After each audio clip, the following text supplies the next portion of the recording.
Homeopathic medicine का जब हम प्रिस्क्रिप्शन करते हैं, उसको प्रिस्क्राइब करते समय हमें बहुत सारी क्राइटेरियाज़ को फ़ॉलो करना पड़ता है और ये सही भी है, क्योंकि एक सटीक मेडिसिन, एक मोस्ट सिमिलर मेडिसिन तक आने के लिए जो भी रूल्स हैं उनको फ़ॉलो करेंगे, तभी हम एक सिमिलर मेडिसिन तक पहुँच पाएँगे।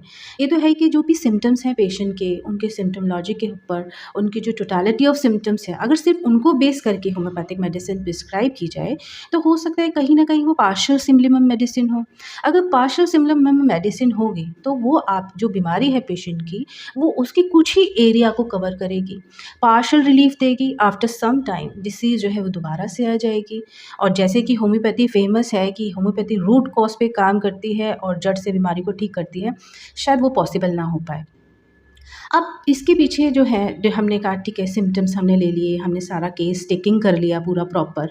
और जो भी है हमने रिपर्टरी से हमने देख लिया, सारी की सारी मटीरियल की नॉलेज लगा दी। उसके साथ-साथ observation of the patient, patient के अंदर फिज़िशियन ने क्या ऑब्ज़र्व किया through out the case taking, that is very important part of prescription. Doctor Hahnemann ने अपने ऑर्गेनन ऑफ मेडिसिन में 90th अफोरिज़म में बहुत अच्छे से एक्सप्लेन किया है कि हमें पेशेंट के अंदर क्या ऑब्ज़र्व करना है। पहली चीज़, ऑब्ज़र्वेशन कैसे करना है, किन-किन पॉइंट्स को ध्यान रखना है।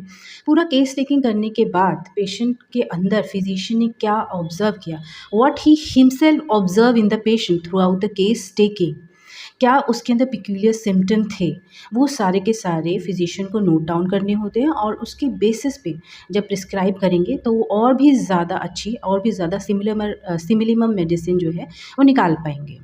हमने केस टेकिंग करने के बाद उसको रिपर्टराइज़ कर लिया और रिपर्टराइज़ेशन में बहुत सारी मेडिसिन्स आ जाती हैं, एक बार में बहुत सारी मेडिसिन्स आ जाती हैं और उन मेडिसिन्स के बीच में हमें डिफरेंशिएट करना पड़ता है कि क्या उसकी पर्सनैलिटी को सूट करता है।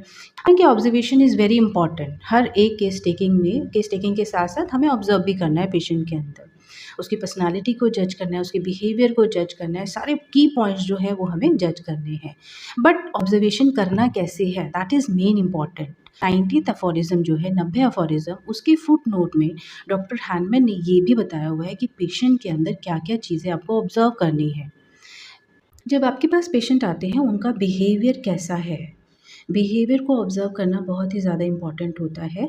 क्या जब पेशेंट आया वो बहुत ज़्यादा दुखी था, उदासीन, सैड, बहुत ज़्यादा मोरोज़ था? एक एक इसी तरह का केस मेरे पास आया था। उसकी पेशेंट के जो फैमिली मेंबर थे उन्होंने कहा जब से इनका जो बिज़नेस इन्होंने स्टार्ट किया और इनिशियली इनको लग रहा है कि इनका बिज़नेस जल्दी से ग्रो क्यों नहीं कर रहा। पेशेंट कहता है कि मेरे को लगता है कि मेरा जो बिज़नेस है वो ठीक है,